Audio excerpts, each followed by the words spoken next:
Hi అందరికీ, అందరు బాగున్నారా? నేను బాగున్నాను. మీరందరు కూడా బాగుండాలని అయితే కోరుకుంటున్నాను. ఈ వ్లాగ్లో అయితే చాలా మంచి మంచి విషయాలు అయితే షేర్ చేసుకుందాము. ఎప్పటి నుంచో ఫ్రిడ్జ్ అయితే కడుగుదాం అనుకొని పక్కకే పెట్టేసిన.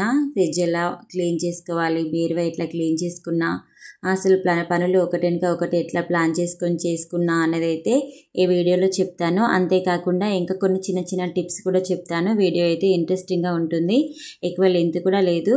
ఎక్కడ స్కిప్ చేయకుండా చూడడానికి అయితే ట్రై చేయండి. అంతేకాదు, వీడియో చూసిన వెంటనే ప్లీజ్ ఒక లైక్ అయితే ఇవ్వండి. మీరు ఇచ్చే లైక్ అనేది వీడియోని ఇంకొంతమందికి రీచ్ చేస్తుంది. నాకు కొంచెం మోటివేషన్గా ఉంటుంది. మీరు లైక్ చేస్తూ ఉంటే నేను చాలా హ్యాపీగా ఫీల్ అవుతాను. ప్లీజ్ సపోర్ట్ చేయండి, లైక్ ఇవ్వండి. సబ్స్క్రైబ్ చేసుకుని వాళ్ళు ఎవరైనా ఉంటే ఛానల్ని సబ్స్క్రైబ్ చేసుకొని వీడియోస్ని ఫాలో చేయండి. దాదాపుగా మన ఛానల్లో అన్నీ మంచి మంచి రెసిపీస్ అండ్ ఇట్లాంటి హౌస్ క్లీనింగ్ వీడియోస్ మాత్రమే ఉంటాయి. అందరు మన ఆడవాళ్ళకి సంబంధించింది, ఇంటికి సంబంధించినవి మంచి మంచి టిప్స్, డెకరేషన్ ఎలా చేసుకోవడం ఇలాంటివి ఉంటాయి. ఇంట్లో అయితే ఇంకొంచెం చేంజెస్ చేద్దాం అనుకుంటున్నా నేను. డెకరేషన్ ఐటమ్స్ ముందు కొన్ని వస్తువులు కూడా కొత్తవి తీసుకోవాలనుకుంటున్నా. అన్నీ కూడా షేర్ చేస్తా. వ్లాగ్స్ అయితే బాగుంటాయి. సో తప్పకుండా అయితే సపోర్ట్ చేయండి. ఛానల్ని సబ్స్క్రైబ్ చేసుకోండి. ఇక్కడైతే నేను ఆల్రెడీ థర్స్డే రోజు తీసిన వ్లాగ్ ఇది. ముందు రోజు నైటే కిచెన్ అంతా క్లీన్ చేసుకొని పడుకుంటా. ఎందుకంటే పొద్దున్న లేవగానే పనులు స్టార్ట్ చేయాలి కాబట్టి థర్స్డే రోజు నైటే కిచెన్ ఫ్లోర్ అంతా క్లీన్ చేసేసుకొని గిన్నెలన్నీ తోమేసుకొని పడుకుంటాను. ఈరోజు అనే కాదు, డైలీ ఈ క్లీనింగ్లో భాగంగానే కాదు, ప్రతిరోజు కూడా నేను క్లీన్ చేసుకొని పడుకోవడానికే ప్రిఫరెన్స్ ఇస్తా. దాదాపుగా క్లీన్ చేసుకొని పడుకుంటా. ఎప్పుడైనా ఒకసారి హెల్త్ బాగాలేనప్పుడు, పిల్లలు సతాయించినప్పుడు, వాళ్ళు త్వరగా పడుకున్నప్పుడు మాత్రమే ఇంకా అట్లా వదిలేస్తా. దాదాపుగా మీరందరూ కూడా అంతే కావచ్చు కదా. మనకు నైట్ కిచెన్ క్లీన్ చేసుకుంటేనే పొద్దున మంచిగా అనిపిస్తుంది కదా. ఇదివరకు వీడియోలో కూడా చెప్పిన, హౌస్ క్లీనింగ్ చూపించిన నైట్ టు మార్నింగ్ రొటీన్ అని లాంగ్ వీడియో కూడా పోస్ట్ చేసిన కదా. అందులో కూడా చెప్పేసిన నేను ఆల్రెడీ ఈ విషయాన్ని. ఇంకా ఎందుకు ఇక్కడైతే బౌల్ అయితే తోముకుంటున్నాను నేను. ఇవన్నీ మామూలుగా డైలీ చేసుకునే పనులే. ఇంకా పండగ వచ్చిందంటే మూలకున్నాయి అన్నీ ముంగటికి తీసి చదురుకునుడైతే మన ఆడవాళ్ళకైతే అలవాటే కదా. మామూలుగా ఉండే పని కంటే పండగలప్పుడే ఎక్కువ ఉంటుంది. ఏదైనా పండుగ వస్తుందంటే ఇంట్లో ప్రతి వస్తువు నీట్గా ఉండాలి, క్లీన్గా కనిపించాలి అని ఇంకొంచెం ఎక్కువ శ్రద్ధ పెట్టి ఎక్కువ క్లీన్ చేస్తూ అలసిపోతూ ఉంటాము. పండగ ఏమో కానీ ఆ పండగ సెలబ్రేట్ చేసుకోవడం కంటే ఇల్లు క్లీనింగ్లోనే బిజీగా ఉండిపోతాం కదా. అంతే, మెంటాలిటీ అట్లనే ఉంటుంది ఆడవాళ్ళది. ఎందుకంటే పండగ సెలబ్రేట్ చేసుకోవడానికి ముందు, మనం రెడీ అవ్వడానికి ముందు మన ఇల్లును మంచిగా అందంగా రెడీ చేసుకోవాలని అనిపిస్తుంది కదా. ఇంకెప్పటి నుంచో చదువుకోకుండా పక్కకు పెట్టినవి అన్నీ తీసి మంచిగా చదువుకొని పెట్టుకుంటాము. నేనైతే దసరా దీపావళికి అయితే కంపల్సరీగా మొత్తం డీప్ క్లీనింగ్ అయితే చేసుకుంటా దాదాపుగా. అంటే మిగతా రోజులలో అప్పుడప్పుడు ఎప్పటిదప్పుడే ఏదైనా నీట్గా అనిపించకపోతే ఎప్పటి వస్తువు అప్పుడే కడిగేసి అయితే పెడతా ఆల్మోస్ట్ దాదాపుగా అయితే. ఇంకా ఫ్రిడ్జ్ విషయానికి వస్తే అయితే మా ఫ్రిడ్జ్లో నేను డ్రై ఫ్రూట్స్, కూరగాయలు అవన్నీ మామూలుగా పెట్టాల్సినవి కాకుండా పప్పులు, డ్రై ఫ్రూట్స్ అన్నీ కూడా ప్రతిదీ, పల్లీలు, మినుములు, టిఫిన్స్కి సంబంధించినవి అన్నీ కూడా ఫ్రిడ్జ్లోనే పెట్టడం వల్ల అదైతే బాగా చెత్తగా రెడీ అయింది. ఇప్పుడు చూపిస్తా మీకు. ఏమైనా టిప్ ఉంటే షేర్ చేయండి. బయట డబ్బాలలో వేసి బయట పెట్టుకున్నప్పటికి కూడా ఖరాబ్ కాకుండా ఉండే టిప్స్ ఏమైనా ఉంటే మాత్రం కామెంట్ చేయండి. అయితే ముందు రోజే నేను బెడ్షీట్స్ అన్నీ కూడా వాషింగ్ మిషన్లో వేసి అయితే ఆరేసిన. ఇంకా నైట్ కిచెన్ క్లీన్ చేసుకొని పడుకున్న తర్వాత పొద్దున్న లేసి అయితే ఫస్ట్ బయట కడిగిన తర్వాత బెడ్షీట్స్ అయితే తీసుకొని వచ్చిన. బయట కడగడం అయితే ఏం చూపించలేదు, ఆల్రెడీ వీడియోలో చూపించిన కదా. చిన్న సందిలాగానే ఉంటుంది, బయట వాకిలి అయితే ఏముండదు మాకు. ఇంతకుముందు మేమున్న ఇంట్లోనైతే బాగా పెద్ద వాకిలి ఉండేది. దాన్ని కడగడానికే నాకైతే ఆస్టక్ వచ్చేది. ఎందుకంటే చిన్న పిల్లలు ఉన్నారు కదా, ఇద్దరు. సో అందుకనే అట్లా ఫీల్ అయ్యేదాన్ని. ఇక్కడైతే చిన్న వాకిలి ఉంది. చిన్న వాకిలి ఉన్నప్పటికీ కూడా అక్కడ ఇల్లు చిన్నగా ఉండేది, ఇక్కడ ఇల్లు పెద్దగా ఉండేది. మొత్తానికి అయితే బ్యాలెన్స్ అయిపోయింది అనుకోండి. ఎక్కడైనా సేమ్ వర్క్. ఇక్కడైతే నేను బెడ్షీట్స్ ఫోల్డ్ చేసుకున్న తర్వాత ఇట్లాంటి క్లాత్ ఆర్గనైజర్లు అయితే తీసుకున్నా చాలానే. బెడ్షీట్స్ కోసం అయితే ఇట్లా పెద్ద సైజు అయితే ఒక 4-5 తీసుకున్నా. మామూలుగా శారీస్ కోసమేమో ఇండివిజువల్గా వస్తాయి కదా కవర్స్, అవి తీసుకున్నా. మళ్ళీ బెడ్షీట్స్ కోసం, పిల్లలవి కొత్త డ్రెస్సుల కోసం అయితే దానికైతే తీసుకున్నా. బీరువా చదరడం కూడా చూపిస్తాను కదా, అప్పుడైతే మీకు అందులో తెలిసిపోతుంది. ఇక్కడైతే ఇక ఫస్ట్ బెడ్షీట్లు ఫోల్డ్ చేయగానే కర్టన్స్ అయితే తీసేసిన. కర్టన్స్ వాషింగ్ మిషన్లో వేయాలంటే ఇట్లా ఇనిపై వస్తాయి కదా, అవన్నీ ఊడిపోతాయి, ఖరాబ్ అవుతాయి అని అయితే ఎక్కువ శాతం మిషన్లో వేయడానికి ఆలోచిస్తారు.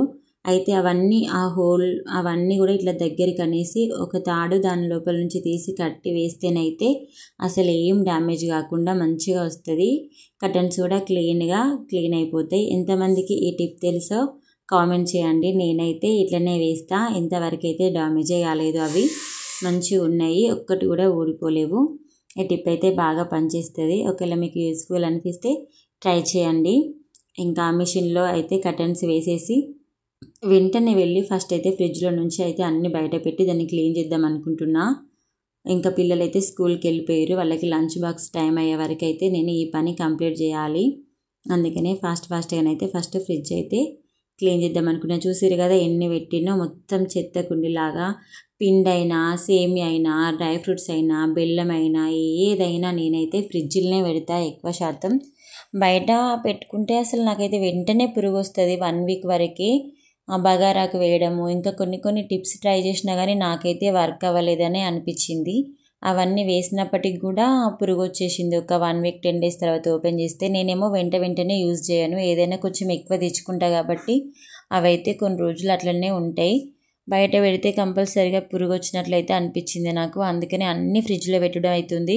దానివల్ల ఫ్రిడ్జ్ అయితే అసలు గ్యాబే లేదు, అసలే చిన్న ఫ్రిడ్జ్.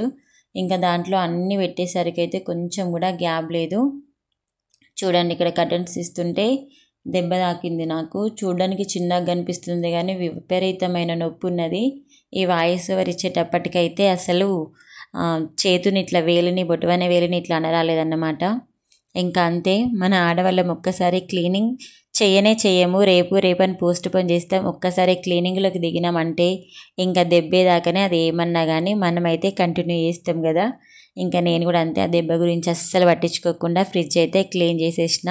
మంచిగా తోమి, ఫ్రిడ్జ్ని అట్లా తోమి కడగడం వల్ల అయితే కరెంట్ షాక్ వస్తుంది అని అంటారు, కానీ నాకైతే దాన్ని అట్లా కడిగితేనే మంచిగా అనిపిస్తుంది. అందుకనే మొత్తానికైతే ఫ్రిడ్జ్ కడిగేసిన. చూసారు కదా, ఇక్కడ కర్టన్స్ కూడా తీసేసిన, ఏది కూడా డ్యామేజ్ కాలేదు. తీసి ఆరేసిన. ఇంకా ఆరేసి లోపలికి వచ్చేసరికి ఇక చూడండి ఇల్లు ఎట్లా చెత్త వేసిర్రో. ఆ చెత్తలన్నీ ఇప్పుడు అదంతా ఇల్లంతా అయితే క్లీన్ చేయాలి నేను. ఫస్ట్ అయితే కర్టన్లు తీసినా కదా, మొత్తం కిటికీలకి ఇట్లా బూజొచ్చుండే. క్లీన్ ఒక 2 months దసరా అప్పుడు చేసుకున్నా కానీ అసలు ఎంత కిటికీలు అవన్నీ బూజు అయితే ఎక్కువ దులుపుకోలేదన్నమాట. అందుకనే ఇవన్నీ కూడా బాగా చెత్తగా అయిపోయినాయి. ఇవి మా పెద్ద కన్నయ్య కలర్ పెన్సిల్స్, మామూలు పెన్సిల్, ఎరేజర్, షార్ప్నర్స్ అన్నీ అక్కడే పెడతాను అన్నీ. ఇంకా ఈ పక్కనైతే మా బావ చదువుకునే బుక్స్ ఉంటాయి. మా బావ ఎప్పుడు ఏదో బుక్ అయితే చదవడానికే ఇష్టపడతాడు. ఏం పని లేకపోయినా కూడా సరే కంపల్సరీగా ఏదో బుక్ అయితే చేతిలో ఉండాలి, లేకపోతే మా బావకి ఏం దోచది. ఒక రకంగా గుడ్ హ్యాబిట్ అనే అనుకోవాలి కదా. అట్లా బుక్స్ చదవడానికైనా మస్తు ఓపిక ఉండాలి. నేనైతే మొత్తం అపోజిట్, నాకైతే బుక్ చదవడం అంటేనే దుఃఖం వస్తుంది. ఎగ్జామ్స్ ఉంటే ముందు రోజే ఏదో ఒకటి చదివిపోయి ఏదో టూకీగా రాసిస్తా, కానీ ఎగ్జామ్స్ కోసం రోజులు నెలలు కష్టపడడం అయితే నా వల్ల కానే కాదు. ఇంకా బుక్లు ఎన్నిసార్లు మంచిగా చదివినా కూడా అటొకటి ఇటొకటి పెడుతూనే ఉంటాడు మా బావ. ఇంకనైతే ఇల్లు అయితే ఊడ్చేస్తున్నా. ఇల్లంతా ఊడ్చేసి తుడవడం అయితే ఏం చూపించలేదు, ఇప్పటికే వీడియో లాంగ్ అవుతుందేమో అని అనుకున్నా.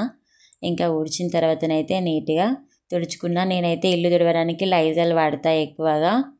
మీరు ఎట్లా వాడతారో నాకైతే కామెంట్ చేయండి. నేనైతే లైజాల్తోనే తుడుస్తా, ఇల్లు క్లీన్గా అనిపిస్తుంది నాకు లైజాల్తో తుడిస్తే. యూట్యూబ్ ఛానల్ పెట్టిన తర్వాతనైతే ఏమున్నది, వాయిస్ ఓవర్ ఏదో ఒకటి మాట్లాడచ్చులే అని అనుకుంటాం, కానీ చాలా కష్టం అసలు వాయిస్ ఓవర్ ఇవ్వడము, వీడియోస్ తీయడము, ఎడిటింగ్ చేయడము, ఇవన్నీ అయితే ఫుల్ కష్టమని నాకైతే ఇప్పుడిప్పుడే అర్థమవుతుంది. ఏమైనా మిస్టేక్స్ ఉంటేనైతే ఏమీ అనుకోకండి. నేనైతే ఫస్ట్ టైం కదా, ఇంకా కొత్త కాబట్టి మాట్లాడడానికైతే మీకైతే ముందు తెలియట్లేదు కావచ్చు, కానీ చాలానే సఫర్ అవుతున్నా. ఇక్కడైతే ఫ్రిడ్జ్ నుంచి తీసినవి అన్నీ కడిగి ఎండలో ఎండబెట్టినా కదా, ఇంకా అవన్నీ తీసుకొచ్చి అయితే ఇల్లు తుడిచిన వెంటనే అన్నీ ఎప్పటిలాగానే సదిరేసుకుంటున్నా.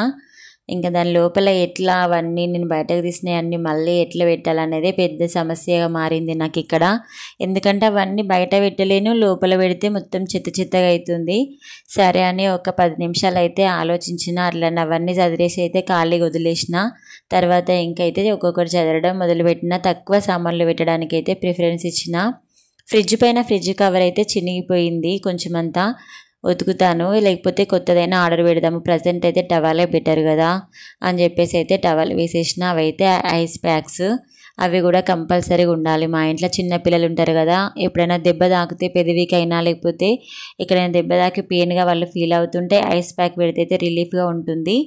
ఈ టిప్ కూడా బాగుంటుంది, మీరు ఒకవేళ ట్రై చేయండి. మీ పిల్లలకి ఎప్పుడన్నా పెదవుల పైన సెన్సిటివ్ ప్లేస్లలో దెబ్బ తాకితే వెంటనే ఐస్ పెట్టండి, తప్పకుండా కంట్రోల్ అవుతుంది.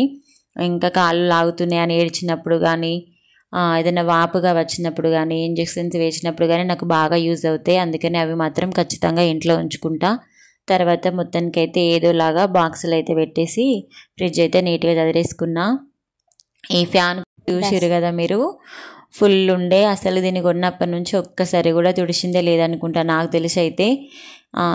ఇప్పుడైతే చలికాలం అన్నట్టే కానీ ఫుల్ ఉడకపోస్తుంది.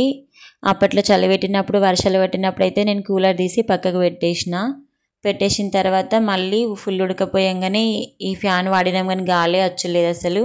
ఇంకా డస్ట్ మొత్తం పోయినాకనైతే మంచిగా అయితే గాలి వచ్చింది. మొత్తానికైతే డీప్గా అయితే చూపించలేదు, కొంచెం కొంచెమే చూపించిన. బేరువా చదరకముందు ఎట్లుంది, చదివిన తర్వాత ఎట్లుంది అనేది, ఇంకా ఫ్యాన్ తుడవకముందు ఎట్లుంది, తుడిసిన తర్వాత ఎట్లుంది అని అయితే చూపించిన. ఇప్పటికే వీడియో కొంచెం లెంత్ అయినట్లే అనిపించింది, మళ్ళీ మీకు బోరింగ్గా ఉండద్దు కదని షార్ట్గానే చూపించేసిన. పనంతా అయిపోయిన తర్వాత రెడీ అయితే ధూపం వేసుకొని టీ తాగుతున్నా. వీడియోకి లైక్ ఇచ్చి సబ్స్క్రైబ్ చేసుకోండి.